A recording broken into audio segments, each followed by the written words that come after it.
Good. How are you? I'll move that 2 seconds, Bobby. My drink. Sorry.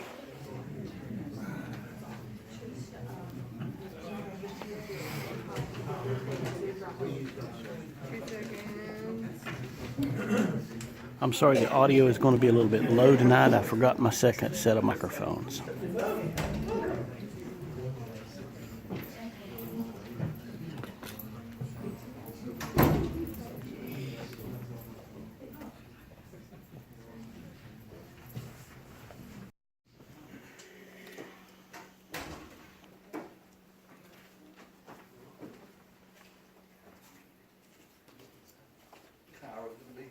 Ladies and gentlemen, if anybody's here for the public comment period, you need to sign in on the public comment sign-in sheet. Just wanted to make sure you did that. So. All right, I want to welcome everybody, and I'll call the meeting to order. I've got 6 o'clock. Okay, the first item of business is the Pledge of Allegiance, and we'll ask Vice Mayor Martin to pray for allegiance. Please join me in reciting the pledge. I Pledge allegiance to the flag of the United States of America and to the republic for which it stands, one nation, under God, indivisible, with liberty and justice for all.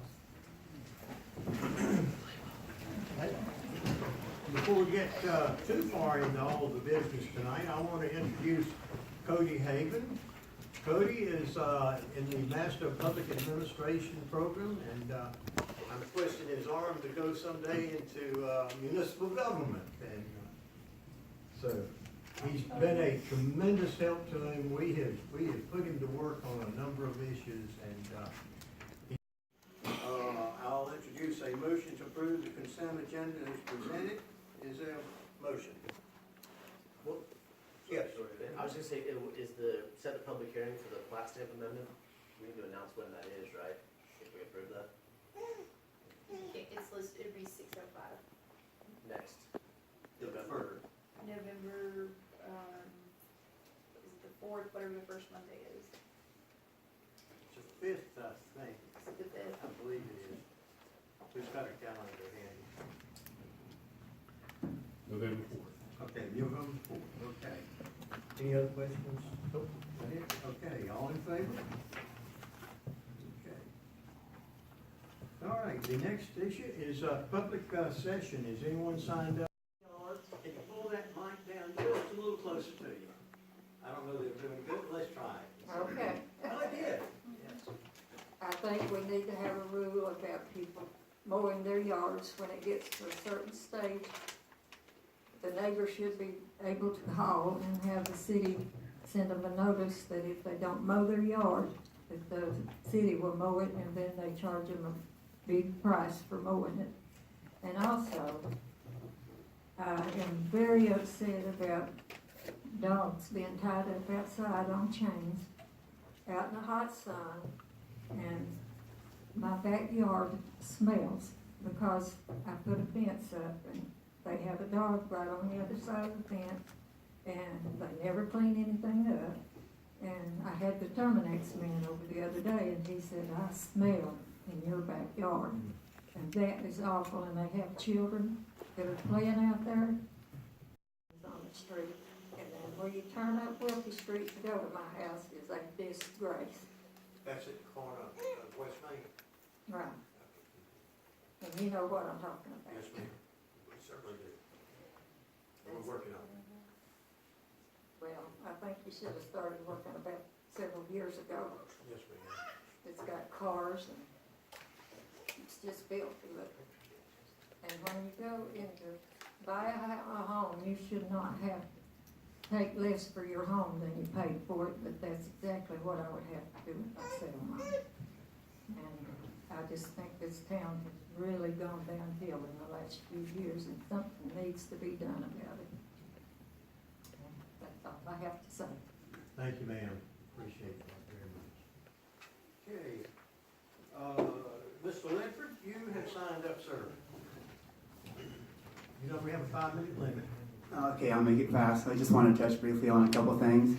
I hate to disagree, but I wanted to congratulate the town on what a wonderful job it had done. So recently, the new bridge is beautiful. The sidewalks that are going on in are amazing. The roundabouts, the traffic has just been flowing. And I just see a lot of good things happening for Franklin right now. And I just wanted to come and thank the board and congratulate them for that. And touching back on the sidewalks, I do like to walk and run and bike around town. And I would just encourage the town, at any chance they get to invest in more sidewalks, please do it. I know that they're sporadic and it may seem like it's here and there and doesn't lead to anywhere, but from a runner or a walker's perspective, that's like an oasis in the desert. And we know that eventually we'll get connected, so I would just like to encourage the town to make any advancements that they could in the sidewalks and continue to do that, and congratulate you on all the work, the tireless work that you're doing that so often goes unappreciated, but I want to say thank you so much, and thanks for letting me take your time. Bye. Thank you, Jimbo. Appreciate it, sir. Okay, new business. Presentation on growing outdoor communities. Corey, are you here? Street that they have evidently rented to two men who are now making it into a halfway house. Probably a lot of the concern in the neighborhood would have been a lot better if somebody would have approached the neighborhood, given us some heads up what's happening, what the rules, regulations. To this date, none of the neighbors except me has been talked to. Nobody knows for sure what's going to happen, how it's going to go, anything. I can attest to we've lived in that house for 42 years, for over 20. The people who have owned that house have done nothing to take care of that house. I am very concerned for the people who are going to be going in there. My understanding, there's going to be at least 6 people. I have been told by the people, thank God that we had for 4 years, that kept the house halfway decent, that the roof still leaks, that there is mold, that there's a terrible odor in the back bedroom, that you can smell when it is hot, that there are limbs laying on the wires that go to the box, to the circuit box outside, that they're just laying. All these things have been addressed and told to the landlords, and not one thing has been done for it. The people living there had a hole in their bathroom floor for well over 3 to 4 months that they look at the dirt. And I understand the floor has now been repaired. But this is the kind of response. Is this the response that these people who are trying to get their lives back together are going to live under? I am very concerned with this thing. It would be nice if people would approach us, kind of tell us, I'm understanding there's a curfew. Is curfew at 6 o'clock? Does that mean they can't come out? Or will they be walking on the street? They have been told that they may not smoke a cigarette on this property, that they have to walk down the street and up the hill to smoke. This means they're passing a dead-end road going down our street, standing by our mailboxes, which they shouldn't be doing. We don't know who they are or what. We do not have any clue who they are or what they're doing. It just gives us, we've had nothing but drugs and violence in those houses for at least 15 years, and the neighbors, to say, are unsettled because of the conditions they've had to put up with. They finally thought they were having their home safe, and now they're not sure for sure what is going on. I just would like somebody, be it the health department, that they should have to meet an inspection. That house should have to be looked at before they could put people in there and feel safe. That's about all I have. Thank you. Was there anyone else in this handle? Pardon me? Was there anyone else that wanted to No, speak they to this think issue? I'm gonna do it all. Okay. Okay, Madam Manager, will look into this. We certainly can. I know the attorney, Mr. Henning, myself, and our town planner, Mr. Setzer, we've been informed of it. We'll be glad to look into it. Thank you for making us aware. We appreciate that. Good to see you. Can I ask a question? Certainly you may. Are these houses licensed? There are certain group home activities depending on whether you're providing some kind of catering, you are required under state law to be licensed. From what I understand and from Justin's discussion with them, they are not planning on providing any medical care, counseling type care, or anything like that that would fall under a licensure requirement. So there are, depending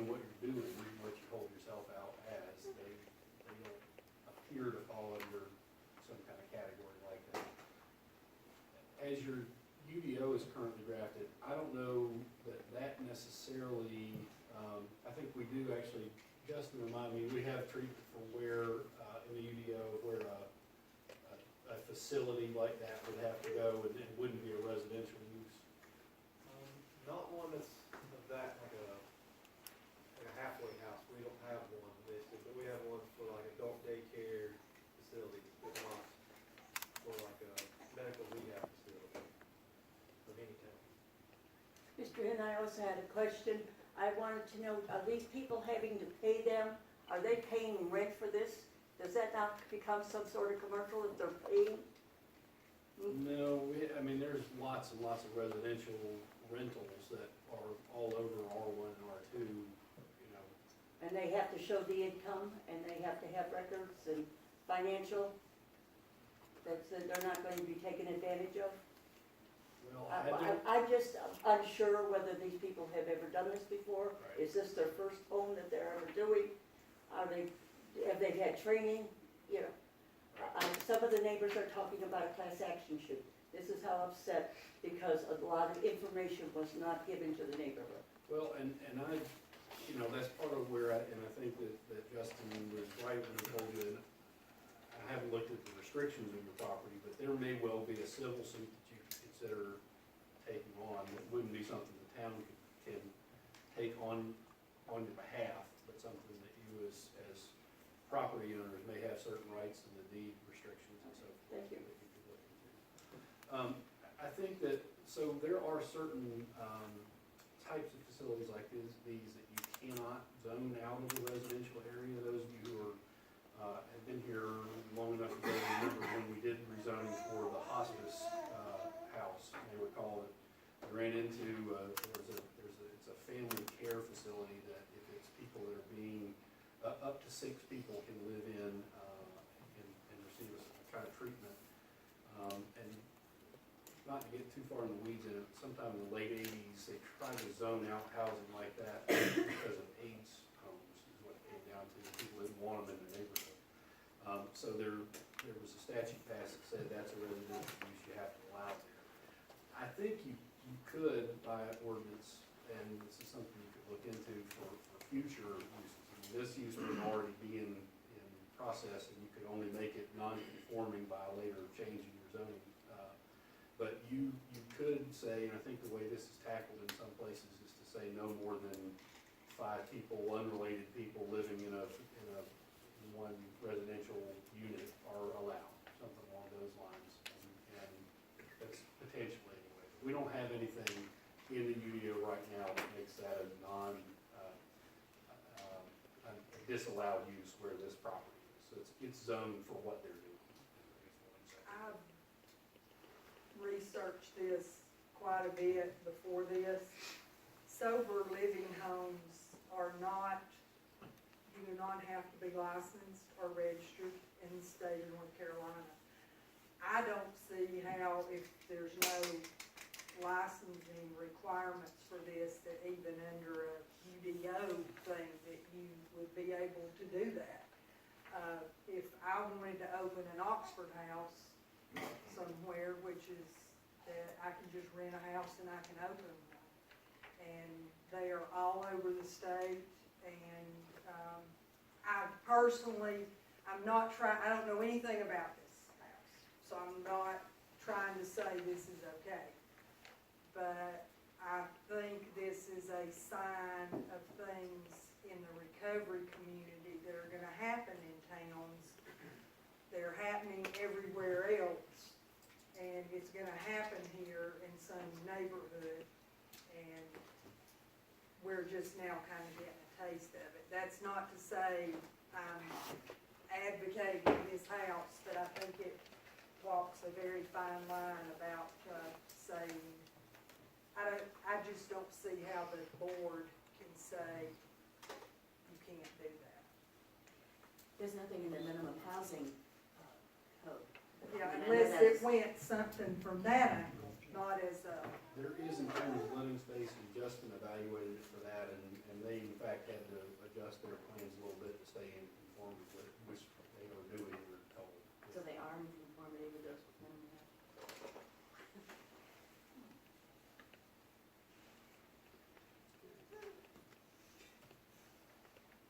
further discussion? I guess, Ms. Hamlin, what we'll do is we'll keep an eye on things, see where it's going, make sure it meets And you will be minimum informed housing. of anything that we see. I think, No. Bob, this is something we need our fire chief to take a look too, I think the fire chief would be a wonderful idea. and make sure that all safety regulations are followed. I do know that they don't have to have a sprinkler system because of the number of people there, but I stay in touch with us, we'll be looking at it. Thank you. Pardon? What would you have us do, Jules? I don't know. I guess we are more upset. What would I have you do? I don't know if you all can do it. I would like the house inspected for the safety of those people. That'd be the minimum, that's the Yeah. minimum housing. Yeah, whatever for the safety, the codes. I just know how bad that house has been. Every one of the tenants that have been in and out of there have talked, because I'm next door. I've heard of all the conditions they've continued to live in some cases simply because they did not have the money to move. You know, they had to stay where they were because they couldn't afford to go elsewhere. But it has not been kept up, and I just don't know safety-wise. But is that the issue in the neighborhood, or is it the quality of the people who are staying there? Well, both. I'm sure it is both. We have not, and I don't know enough about it. I know that they're probably all have some kind of felony. That's fine. Is there sex offenders? We have a lot of small children in our neighborhood. If they're That's sex another offenders- big concern that nobody Well, sex- has told or come forward to tell us what or who or what are the conditions.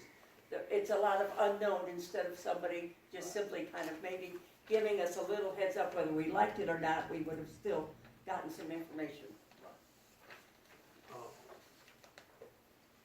Chief Breedlove, yes, you and the fire marshal, I think y'all could go in and make an inspection. Can you, the fire marshal and the chief working together? Do we know who's in charge of operating this? I've got very little details I on have- either side of it.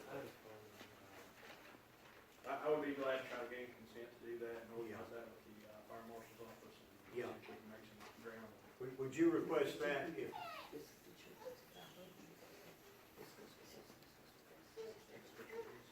okay, anybody else on this particular issue right now?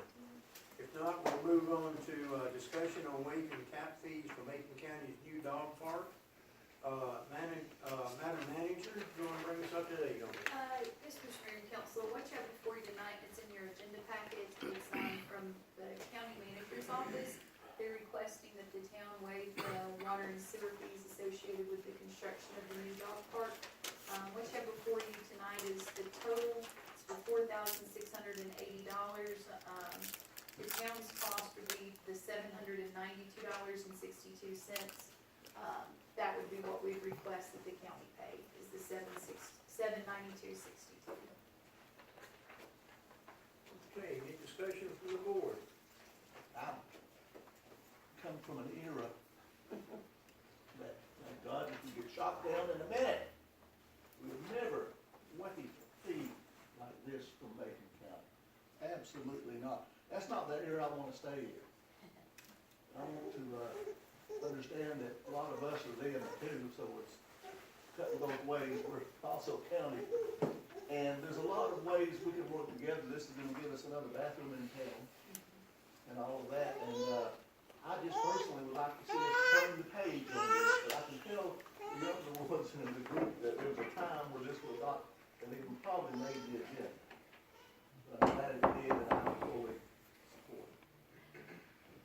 You make a motion? I'll make a motion to that effect. In a second. All right, any further discussion? Let me just make sure it's clear, it's to waive the fees, but. Give us costs. For costs to be paid. Yeah, give what it costs us, right. That's the $792. All in favor? Thank you, Joe, for framing that as historical perspective. Oh, yeah, man. No, no. Okay, discussion on WR contract for phase 2 of the water treatment plant. Madam Manager. Thank you, Mr. Mayor and Council. What you have before you tonight is actually two separate requests. Let's take the first one, actually just passed out. Just received it. As most of the council and mayors are aware, we started this endeavor with phase 1 of the water treatment plant approximately ago. During that time, we did a rate study that looked at what the town would need to set our rates at for the next 5 years to be able to incorporate the debt from the water treatment plant, along with any other projects for the town's future growth, such as water and sewer lines. It's now approaching that time frame to where it's gonna be crucial for us for upcoming budgeting purposes and to forecast in the future for the next 5-10 years to look at doing another water study. What you have before you is tonight from Withers, it's a proposal from Withers Ravenel. It's W.R. Martin. Martin did our original proposal, so they're able to be able to mimic some of our existing data and forecast for the next 10 years. I do think from a management standpoint, this piece of this puzzle is gonna be crucial for us to be able to look and see what our water and sewer rates will need to be in order to start planning for phase 2 of the water treatment plant. Because the second part of this equation is the contract that you have in your agenda packet that looks at phase 2 of the water treatment plant. I know that we have versed your committee members, Ms. Mashburn and Mr. Culpepper, that we have received some figures with phase 2. We had originally anticipated around the $4 million mark, and that was 5.5 years ago. You're now looking at around $8 million. So this second part of this equation would be to allow W.R. Martin and Withers Ravenel, if the town desires, to move forward with starting to secure funding. Now, this, keep in mind, if you do agree to the second part of this contract, that's not locking you guys in, stating that you are moving forward with phase 2. That's simply granting this firm permission, along with myself in finance and public works, to move forward with trying to secure these funds. That's not committing, saying once we receive these funds, that still has to come back before the board. The overall push to get this part done is you would get in your spring grant cycle. You might have some grant funding. Odds are it's gonna be SRF loan funding, which is what phase 1 was. And that cycle starts in April, and after discussing this with the consultants, you would probably need to have all paperwork submitted by January in order to be considered for the April funding cycle. Now keep in mind, even starting this, if we started tomorrow, ground running, you're still looking at probably another, before you even actually started phase 2 construction, at least 3 to 5 years out from there. This is just starting to lay the groundwork to get us there. And that's where we was kind of wanting some guidance from the mayor and council tonight. Here are 2 crucial parts of this equation of where do we want to move forward as a town.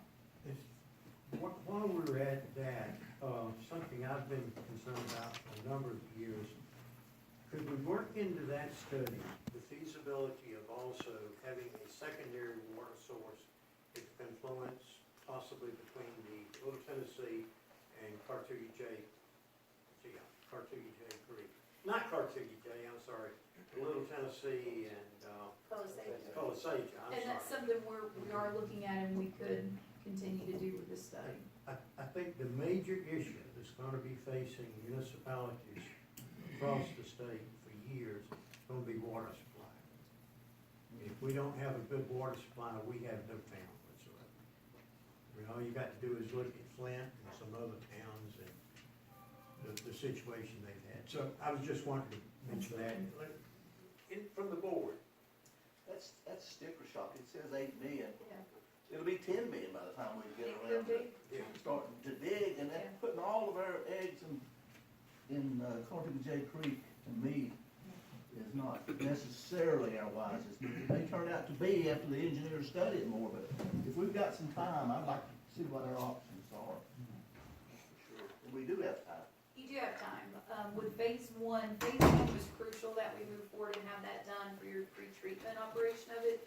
So we have finished phase 1, this would just complete your phase 2, but again, like you alluded to, Mr. Collins, I mean, it's a couple steps out. The main thing that I would recommend to the council tonight is to at least get your rate study going. To start that, to look at what kind of debt, whether you look at in 2 or 3 months or 2 or 3 years, whenever the council decides to move forward with this, whatever that final number is gonna be for the second phase of the water plant, we need to know what your rate structure is gonna look like to be able to accommodate that cost. You mentioned grants. Is there a possibility of outright grants? that's what would be in your April, there's a little bit, there's not a lot, but that's what this Furman Corporation would look at in your April funding cycle as well as what would be available. That's grants lined up nationally right now. Community development block grants are going by the wayside. Appalachian Regional Commission funds, where we used to get almost unlimited money, that's gone. Okay, anybody else? Okay, we need a motion on that. We To would proceed. prefer a motion at least, for the 17.5 to take out of retained earnings, to go ahead and start your rate study, because that's gonna take several months. I'm confused. So, we're gonna have to find a way to get more water, period. And right now, the only thing on the table is getting some more out of Carter-J Creek, and they're saying it's $8 million. I'm a little bit unsure why we need a rate study right now, because we're gonna have to, whatever it costs, we're gonna have to have it, and if we buy it, we're gonna have to pay for it. I mean, would And the that's the will of the board. what benefit right now would the rate study give? It would at least show you if you wanna continue on this path with the Cartuga-J Creek, which that is what some of the studies we've looked at currently, and we've dug up some old studies to show that. The only thing the rate study would help you do is really for budgetary purposes and let you see as a council what phase 2, how that would impact your residential customers. So we would know whether to go for it. Yes. Whether we. But they're gonna base the rate study off of the $8 million price tag? As of right now, that's the figures we have to work with. And they have assured us on multiple meetings that this is what they are comfortable with, these prices at this time. But I think they would project your debt service capacity, period. Yes. So you would know whether you are putting all your eggs in one basket, or you've got more eggs than you thought you did. Will they? Yeah. Could be. Okay, does anybody want to make a motion or further discussion? Yeah, I move that we go ahead with the rate study. Okay, is there a second? I'll second. Any further discussion? All in favor? All right, update on the leash law, Madam Manager and Ms. Annie. Turn that over to you, Mr. Henning. It's obviously been a topic of discussion in the last several meetings about an incident or two involving dogs that were allowed to run loose. We have been studying the particularly that problem and the problem in general about animal control. I have been anxious to remind you all that you, both of the times this topic's come up, that you have taken a step of participating with the county in its animal control ordinance, and that you do by policy and by invitation of the county invite their enforcement of the countywide animal control ordinance. And it should be designed to take care of situations with animals that are dangerous and are found to be dangerous and what happens to dispose of them. Having said that, we have looked at what options are available to you to take further action. The first, and I think most obvious of which is, and this is in front of you, and I realize you're just now receiving this today, a draft ordinance that would remove some unfortunate language in your current ordinances. Chapter 91, section 91.01 currently says no horse, goat, cattle, or other animals except dogs shall be permitted to run at large. So you have not made an expression one way or another whether this is not a leash law per se, but it is a prohibition on permitting animals to run at large. The other thing that I've changed here, so my first suggestion to you is you need to remove that exception for dogs running at large. I don't think, that's from the 1976 version of the code, and I think pretty obviously needs to change. Also, this would make clear that what the penalty is for having let an animal run at large, and for whatever enforcement value it's got, it would be there, and it directs your law enforcement police officers to cite folks that are found to have allowed animals to run at large. Fine. It's not, again, not necessarily a leash law, and it's not not an animal control ordinance, because that would be a duplication of what you already have in place with what the county has to enforce. I wish I could tell you that there's an ordinance you could adopt that would make sure that no animal ever runs at large ever again. All you can do is prohibit it and penalize it, and, so you could consider more enforcement methods if you wanted to. You could decide you want your own animal control ordinance at the town level, but that would mean more staff members probably, unless you're just gonna task the police force with also being animal control officer. It would mean a pound, it would mean processes to decide what happens when animals are caught, because of that, ordinance. So, my suggestion to you is, I feel like, and you're in a position without any further hearing, if you are ready to do it tonight, you can adopt this ordinance that removes that exception for dogs, and it says that they're no longer under ordinance allowed to run at large, in the town. Can I ask Please. a couple of things? It says caught, does that mean actually caught, or just observed, or found to be? Well, the original language was all animals caught running at large, so I don't know if sometime back in the day, there was that the town had some independent mechanism, like a dog catcher, so to speak. I mean, caught could have another meaning. Like I caught you doing it, that doesn't mean I actually captured you. I'm troubled, I mean, if we adopt it and say accept dogs, then we've effectively made it illegal for a dog to run at large. Are we gonna say we're gonna put that law in and then not enforce it? And if we're gonna enforce it, who's gonna enforce it? And then what are we gonna do when we catch the dog? We're right back, are we not right into that? You are, except in the sense that at the moment, you know, with the situation as I understand it that unfolded over, at Wilkie Street, in that circumstance, you would have the additional enforcement of a town civil penalty for having violated a town ordinance. But other than that, the county's ordinance is what you have by policy invited to be adopted within and enforced within town limits. So I think the question of who's supposed to catch the animals and what we're supposed to do to process with them has been answered in the town. It's that you follow the county ordinance and have asked the county to enforce it within town limits. Mr. Brady, you have a question? Could we say found to pee, or something other than caught? I mean, because then if somebody's animal is bothering everybody, but you wouldn't actually have to capture it to say that they were Sure. violating this law. Yeah. And the other question I have is, what about cats? Is it illegal to let a cat run loose? They don't bother anybody usually, but. It was included in it is included in your current ordinance theoretically. I mean, it says no horse, goat, cattle, or other animals except dogs. So I think a cat theoretically is not. I wonder if we're basing all this on, I will be the first to tell you that what happened on the dog bite that brought all this to light probably might not happen again in 100 years. That was a strange set of circumstances of which nobody had any control over. Maybe we might go back to, John, I don't know when we ever did away with it, but you used to have to come to the clerk, the town clerk, pay $1 for every dog you had.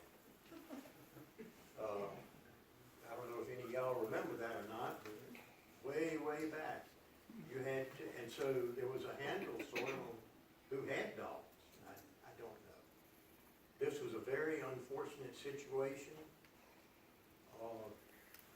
There had not been, most of the calls, Chief Adams, I think that y'all got were barking dogs, not really biting dogs, until this situation happened.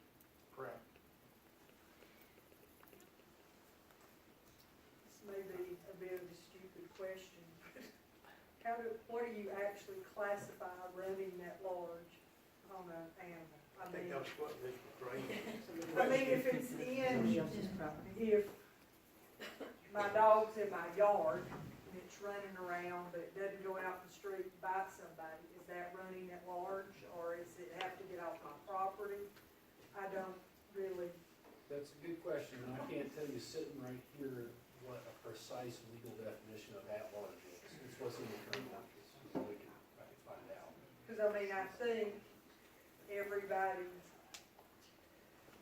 is concerned if you're walking down the road and, or on the sidewalk and a dog bites you.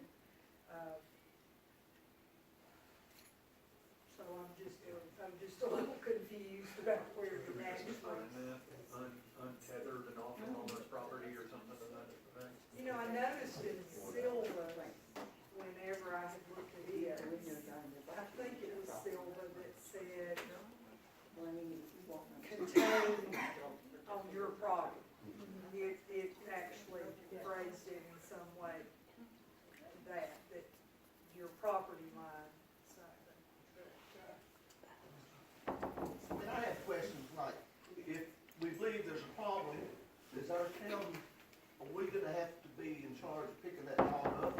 Or is the county going to come in and pick that dog up? And if that dog has to be kept for whatever reason, are we gonna have to have our own separate pound? Or can we use the same one that the county has now? I think if we're gonna wanna go down this road, I think we gotta find out how much we can weave in the infrastructure that's already in place, rather than figure out. And I totally agree with that. I just point out that I struck out, so this would strike out some current language that you have. It's a little confusing on the point of who's gonna do the impounding, and who's gonna, because again, currently you have adopted a resolution that asks the county to enforce their ordinance within the town limits. Existing language is a little bit confusing on that point. This would add a civil fine for somebody who violated that, the prohibition on allowing animals to run at large. Yes, ma'am. And Mr. Mayor, Council, if I may, this came from the ordinance review committee meeting today. We had taken it on with the task of looking at the leash law and all the questions that are being asked tonight. We took all that into consideration, because you do have to look at the cost about, if you're gonna have your own pound, or you're gonna, if you've gotta board the dog. And so this was just something that, Mr. Henning and some staff had found that some already existing language to clean up. But we did look at the leash law, and at this time, there's a lot of unanswered questions, and it's something for the board to really, really consider before moving forward. And it's something that'll probably take, a little bit of time and work, if that's something that the council wants to direct staff for us to do. This was just kind of one thing I know Mr. Henning had found that might clean some of it up, and it may not. So. And you don't have to do it tonight. I'm not telling you to do it now. The thing is, this is the language, you just struck out what's there. I read it, and so really, if we adopted this, we are at least helping for the time being. Yes. And if this doesn't work, we've always got the other options. We're not adding anything, we're just taking out the, it said except dogs could run around. But you could still research and see how it goes. That's what I'm thinking. It may not be the final answer, but it would certainly help in the interim. I know another thing that you have to think about. There's no child around this town that you don't see sometimes walking around town with their dog. Not a leash. Not on a leash, that's correct, yeah. I guess it would be complaint driven. Well, it could be complaint driven, and one problem that we had in this particular incident that brought us about was that the animal shelter was full. And the animal was given back to the owner. Nobody realized the owner was in jail. So it was a cascading effect of weird stuff that happened from there on out. And, so I just throw that out because that's what transpired. If there's a mean bag dog right now in town, who is the point of contact for a person to call? Are they supposed to call our police department right now? Are they supposed to call county animal control? Does this inject us in between the person reporting and the actual entity that is supposed to take care of it?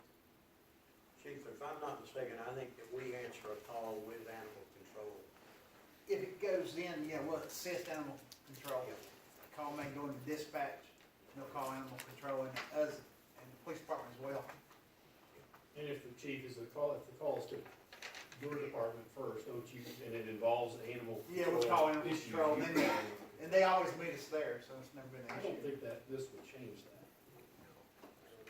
She doesn't put us as the responsible party that we're supposed to take the dog off the premises. No. It still falls under the county ordinance that, In fact, I'm trying to remove the language in there that makes it sound like you might be the ones that are supposed to take it. we're just not set up for it. If we wanted to be one day, that's a different conversation, but as of right now, we have no ability to take care Right.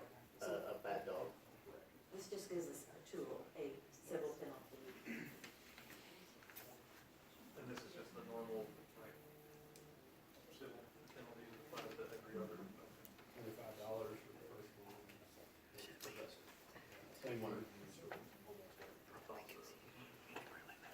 So they would have to write a citation for the animal running at large. Correct. I think it would just look like a, citation for violation of town ordinances that they do a lot anyway, but it would specify for that purpose. And I could get back to you whether you adopt this tonight or not, with some more definitive answers about caught versus and at large. I would maybe give better treatment to that than this language. And again. Well, I know that's the normal thing, but I was just sitting here thinking, what's an animal at large? Or you may have somebody to remove the dog collars and see a dog, and how they can get a citation then? I mean, if we're not set up to catch the dog and figure that out. Sure. And again, it specifically in the situation that sparked all of this discussion, the thing it would have added, if it has any kind of, enforcement value at all, is a civil penalty that your law enforcement officers who were involved in it could have assessed against the owner of the dog. Who was in jail? Who was in jail. Well, I kind of get the consensus that the board's not ready to take any action on this And tonight. that's fine. So is that consensus pretty much?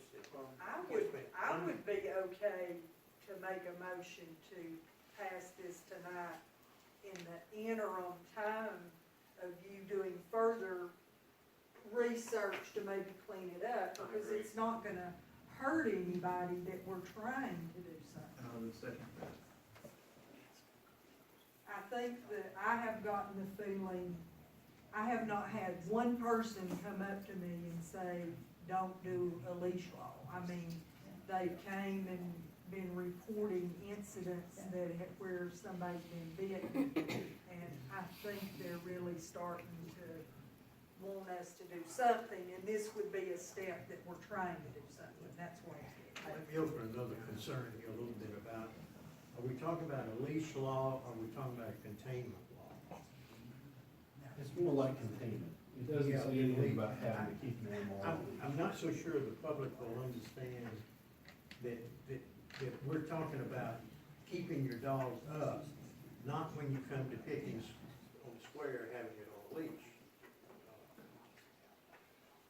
I mean, talking about a dog being on a chain, as Slady was a little earlier. Well, that's Is another that a issue. containment? Well, the thing about keeping dogs tethered at all times, that's another thing you can consider whether you want to allow it to happen or not. And it's a separate issue. It's not, that certainly would pass the containment of the animal. It's inhumane. And there are cities have banned that. That's one of I also remember in another, it's outside of the motion, where I remember reading where another town that it was in your view, like if I were sitting here and my dog was right with me, that didn't constitute that it was running at large, sorta. And that might be more of a picking thing, because people have their dogs there with them. But, I would think that it might need to be clarified a little clearer in the future, but I did put that in the form of a motion for a. And Brandon second. So has there been a second? Brandon did. All right, I mean, you know, To adopt this as presented. No As words. presented, while we do further. you know, this wouldn't break the bank if we adopted it tonight. I realize that it next to nothing that was already there. I'm troubled by, seeing something that has just come out of committee this morning. We haven't really looked at it. We don't know what it means. We're saying right here, we don't know what it means. And this is a situation that was brought on by an oddity. It really was. I'm not sure it's in the best practice for us just to vote yes on it. On the other hand, it is so lukewarm that if we choose to do so, you know, it's not changing the course of the river. But I don't like to handle changes to our ordinance this quickly. I just don't think it's a good.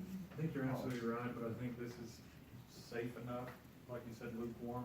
Because it's That- just struck through some that things it's not beside gonna- we raised. It ain't, you're right. It ain't Damaging changing the law. thing if we do it in the meantime, so to speak. I don't think this hurts either. I just don't know if it helps us enough to where we're kind of, we're muddying the waters of actually who's responsible for picking up nuisance dogs. And that's not us. We're self-admittedly not even close to being able to handle that type of job. And we don't have a pound, we don't have a dog catcher. So again, I don't think this is gonna hurt anything for us to pass this if we wanted to, but I think we need to convey the idea that as a town, we're ill-prepared to deal with a nuisance dog. That's why we've adopted the Macon County dog ordinance, or whatever it's called. And those are the parameters, and that's the ordinance that we as townspeople, or also county people, we pay for that service. We need to rely pretty heavily on that ordinance and look to that, where there are dog catchers, there is a kennel, there's a system in place. For now, if we wanted to go down the road of doing a leash law, that would entail much more than just passing an ordinance that says you have to keep your dog contained. It would require money and staff and facilities. The money and staff and facilities are already there, they're on a county level. I think we should lean on that ordinance which we've adopted, the county ordinance. And I don't think the passage of this changes the fact that you I'll tell you, we should stay out of the animal control business because it is very specialized. A lot of training, they have to go through the series of having rabies shots, catch equipment, vehicles with cages on it. As long as we can rely on the county, I think we're much, much better off in animal control. So, where we stand, you want to go ahead with your motion? The vote? All right, you want to restate it, Ruth? We all, I hate to do that to you, but. Any further discussion? All in favor? Any opposed? Okay, 5-1, Mr. Culpepper opposed. Okay, that was that one. Update on opportunity zones, Mr. Gray? Probably everyone read a few months ago that there was this new thing called Opportunity Zones, or maybe it was a year ago, in the past somewhere. And nobody really knew what they were, but Franklin is one. And so I've learned a little bit about it through the EDC, Economic Development Commission. And there's a deadline here, so I thought it might be good to just let people know what this is. I've had people ask me, a lot of people thought it was going to be a grant process, or there would be money that would be available to people, and that doesn't seem to be the case. This 371139700301, that is the census tract in Macon County that has been named an opportunity zone. Let's see if I can get this thing. What do I click? What did I do?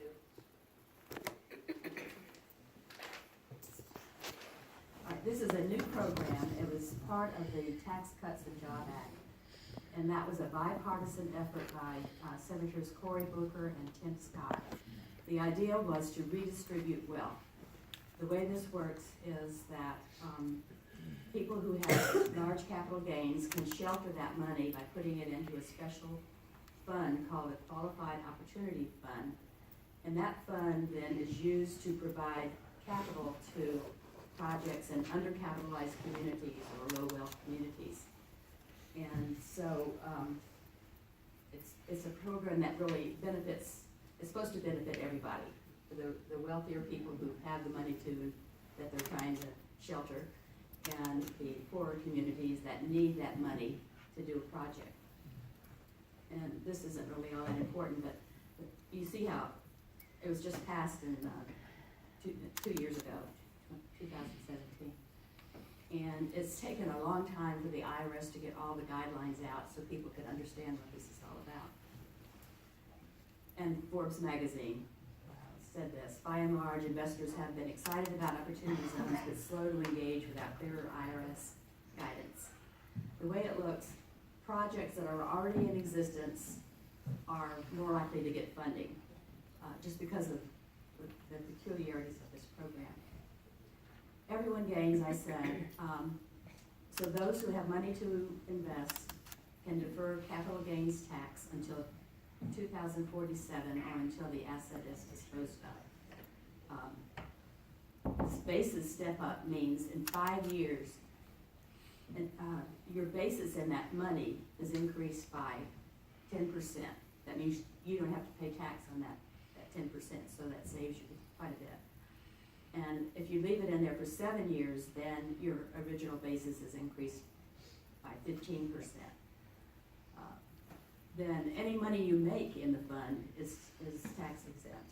So there's a lot of benefit for those people who have money to invest. But the community benefits, especially communities that are low wealth communities where people have had a hard time getting capital to do a project. So this gives them access possibly to these funds. This money can be invested anywhere in an opportunity zone. And so it could be invested in a wealthy neighborhood, or it could be invested in a poor neighborhood. And there's been some criticism of the program because initially the big projects that were available happened to be in wealthy parts of the census tract. And so the money went there, and it didn't look like that was the meaning or the purpose of the law. But you could argue that by building a big hotel, say, in a nice part of town, you're providing more jobs for the whole community, and that would benefit everybody.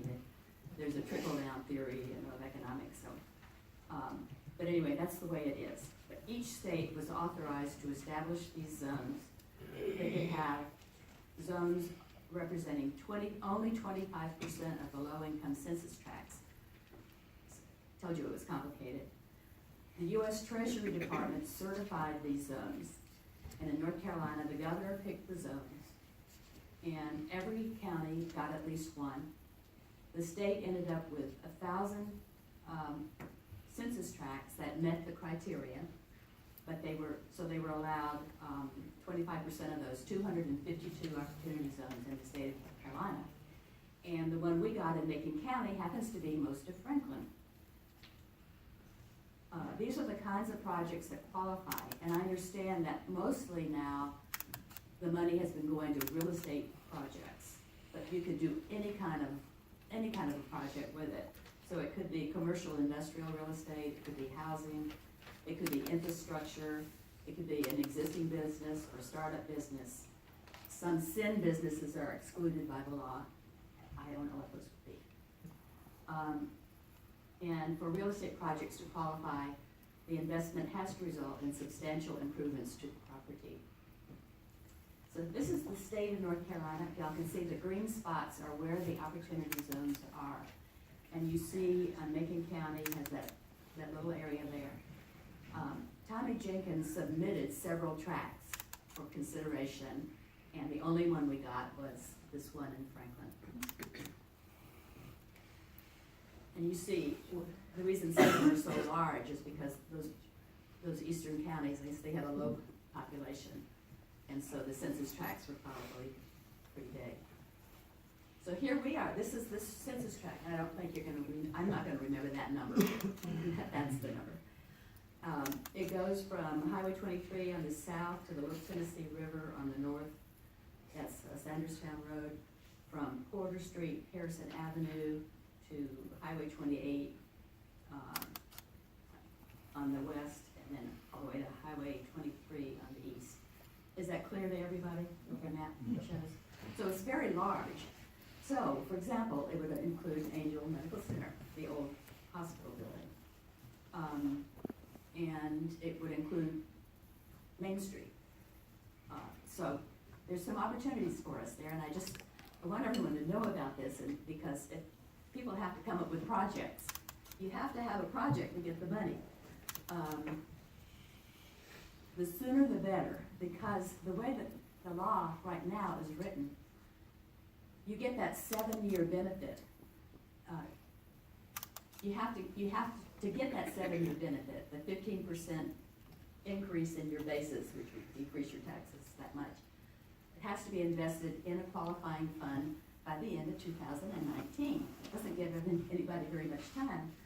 I suspect they're going to amend that, but there's no certainty of that happening. But you still get the 10%, which is not a bad savings. So if anyone is interested in developing something in Macon County, look at the census tract and see what possibly could happen there. If you're an investor, so anybody can invest in a qualified opportunity fund and help Franklin improve, or you can invest in a fund anywhere in the country. There are quite a few of them that have already been set up. Most of them have been set up by large investment banks or investment companies, and they are looking to make a lot of money. And so they are looking for those big projects in the best part of town, kind of thing. But you can set up one. Franklin could set up a qualified opportunity fund and to do a project here. You could do one for one project, you could do one for several projects. So if some investors wanted to get together and create such a fund to help Franklin grow, that's a possibility. And any project in the opportunity zone qualifies. Any project. Those zones are set in stone. They're not going to be changed. They've been certified. They are where they are. Anyway, I just wanted everyone to know this. This is a possibility. So some of these financial packages are so complicated, and I did not take finance in college. This is out of my realm. But I've been talking to people and trying to understand how this works. But here's some needs that I see that could be helped with this kind of money. And that is housing, especially the missing middle, workforce housing. We really have a great need for that. Infrastructure is a possibility. Downtown commercial space, I mentioned that. Health opportunities, such as a gym, broadband to the door, entertainment venues, gathering places, anything like that. So I mentioned the downtown historic district. There's been talk about improving the upper floors and creating apartments there or commercial space. That could be done. That could be a project. The Angel Hospital campus that is going to be no longer in use and nobody knows what to do with it. That is in the opportunity zone. So that's, maybe something could be worked out there. The Whitmire property is in the opportunity zone. The Niquosi area, the River Gateway District is all in the opportunity zone. So it's, that's all I just wanted to let you all know that this exists and what it is. It is not a grant. It's not like you can get free money. This is a loan, so to speak. You would borrow money from this fund and you would pay it back. And it may not be the only type of funding you get for a very large project. There's lots of ways to fund a project. One is a private partner, a public-private partnership, then we have this situation where a developer might want to do something in this area and start looking at qualified opportunity fund investors for that. There are innumerable people who have hung up their shingles saying they're experts in this field, and you probably would need an expert if you were gonna get it done. Anyway, that's, I happen to be working with another client who is working with a developer trying to take a piece of property to develop in an opportunity zone. And I think it's been really interesting to watch everybody try to get their heads wrapped around the idea that it's almost like incentivized housing. And this is a housing development. You know, what we're used to is trying to subsidize housing for folks that maybe couldn't get up into that level. This is not that, because of this, you know, it's tax advantaged, but to provide, and it is a missing middle type project. It provides just good housing for middle income folks that you don't, you know, necessarily have a whole lot of people trying to create market, you know, so, that it's, I could see a project like that being a fit. We brought up affordable housing and setting up a housing authority, and there didn't seem to be any interest. This is not. I know it, right, but this was one of the things, affordable housing is the biggest problem we've got as far as housing is concerned. We've got a lot of rich houses, we've got a lot of poor houses. We don't have the affordable housing. and we have very little Yeah, long-term rental. and affordable housing doesn't necessarily mean low income, but it's those type of people Mr. Frey is talking about. It would be moving in here to work in the medical field, the data field, the software, this type of thing. So, And, any you type know, of, this money can apply to a project that's already underway too. So I don't know if there is anything like that happening in this census tract, but there's a possibility for some funding. we should go back to grants. I know. That was the best incentive we've ever had. Okay, any further questions? If not, Counselor, I think you have a discussion on the town of Franklin guardrail.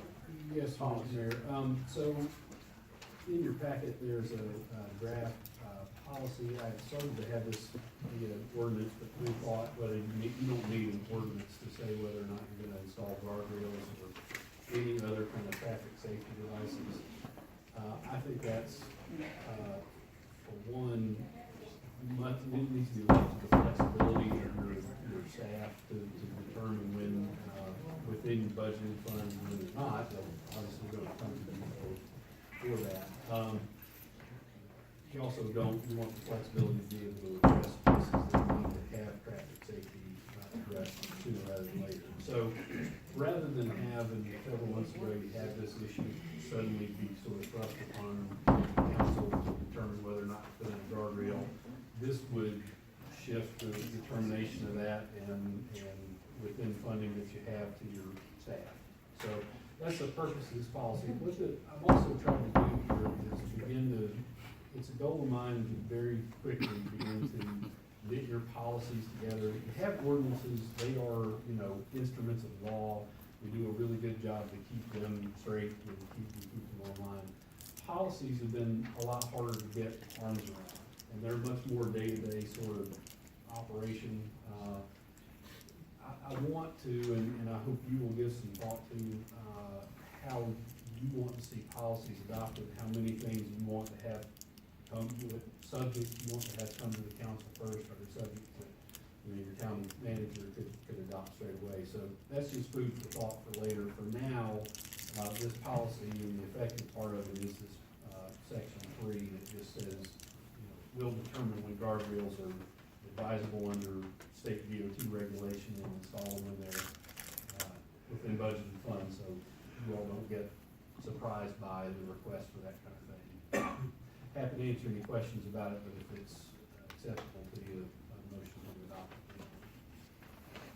So the Second. Okay, any further discussion? All in favor? All right, Council, I think that we have a update on the sidewalk agreement. Yes, sir, Mr. Mayor, as we discussed earlier in the ordinance review group, our last discussion about this topic, again, this is the sidewalk that would go from the end of what your current, corporate limit is down to, the Tractor Supply, building. As I've been telling you, I didn't think you had legal ability to do that unless you had annexed in the property, because it's gotta be, for you to maintain a sidewalk, it's gotta be within the corporate limits. And we talked about how it would be possible, but very difficult to iron out where property lines were and try to figure out what you could annex in.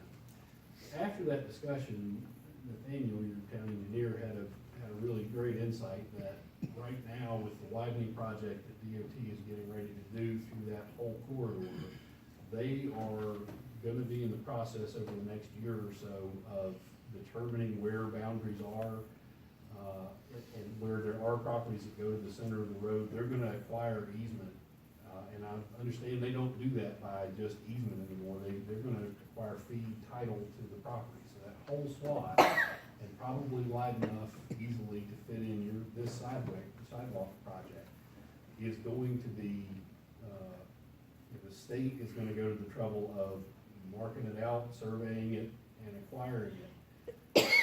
Which, if you wanted to, what you could do is then annex in the state right-of-way on 441 down to where this project was gonna end. And then, Nathaniel had contacted DOT to see if they thought they would have any objection to that, and as I would have suspected, and I think we talked about the fact that parts of this you would have taken in annexation that are DOT, they don't care, they don't pay any taxes on it, it's really not, they still maintain the road itself, it's really nothing to them whether or not a highway is annexed in. So the upshot of this is, there are other wrinkles to it and things that, as our discussion earlier today sort of elucidated, you might want to think about in terms of emergency response. And there's nothing you can do right now, we think over the next year or so, is where they are gonna be in that process of acquiring the right of way. But I think long-term, and something to discuss amongst yourselves and ask questions and think about where you wanna head with this, once they have that whole, corridor, title to DOT, you can annex it and then enter into with DOT this agreement about provision of sidewalk at a substantial savings to what it would cost you to do otherwise. I also think there would be some ancillary benefit of having a town corporate limit that goes down through there in terms of attraction for growth along 441 through there, in a more controlled fashion than you're able to do since you don't have annexation authority anymore, unless it's voluntary, basically. So, and I know that's a mouthful, but I'm happy to answer any questions about it. It's something to begin to think about and plan toward for, the next year or so. So this would essentially be a voluntary annexation? Yes, I think what we could do, it would be a voluntary annexation. I think we would do the legwork, so to speak, for that. I mean, most of the legwork's done once the thing's surveyed. It's a petition I've got a form, I can do it in a minute to put in front of you. We'd ask DOT to sign off on it, but I don't think there would be any heartburn on their side about doing it.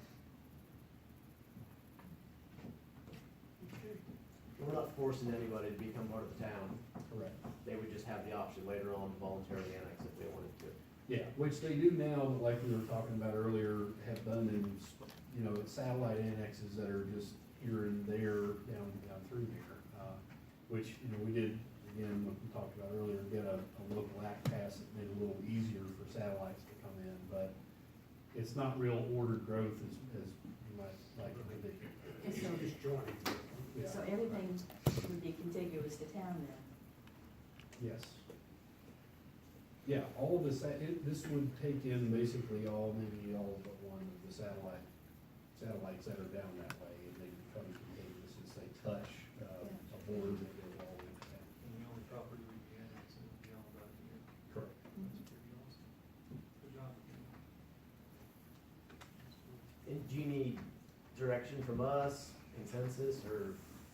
I don't really think so now. I mean, and we discussed earlier whether we could take this contract, sort of betterments contract you have here and see if DOT would be okay with adapting changes to it to say, this is the plan, we know you're gonna think about annexing this right-of-way corridor once we have it all. And once we do, we'll pay this $36,000 toward the sidewalk project. I don't think they don't need us to commit, because they're gonna continue their process anyway. We really can't commit to build the sidewalk until you can annex it, which that's a step in a year or so.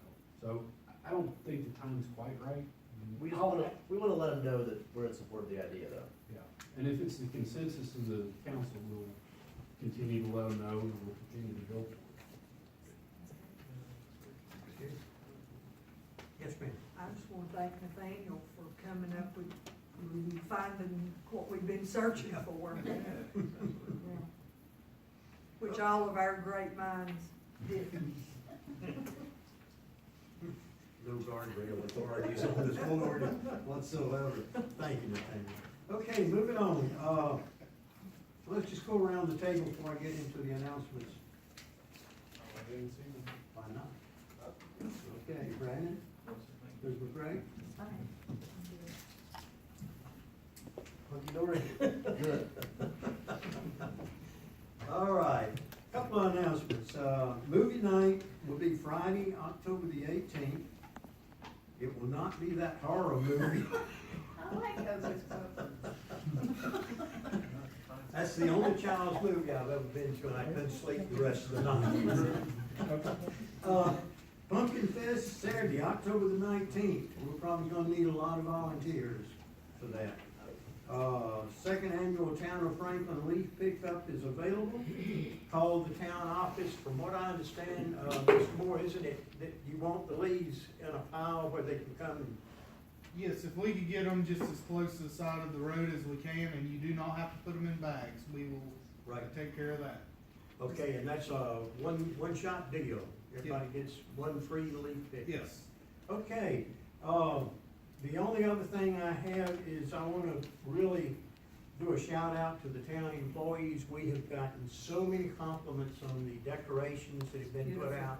It's beautiful. The pumpkins, and I just don't think we can say enough good about our town employees. I believe everybody pitched in on that, and it was just wonderful. All right, no further business. I'll entertain a motion to adjourn. So moved. Second? Okay. Raise your hand. Don't They're sleeping. require your spiritual. Yes, I do. Okay. All right. All in favor? Okay. Good meeting you, folks. Okay, thank you for watching. I'll have the video processed in the next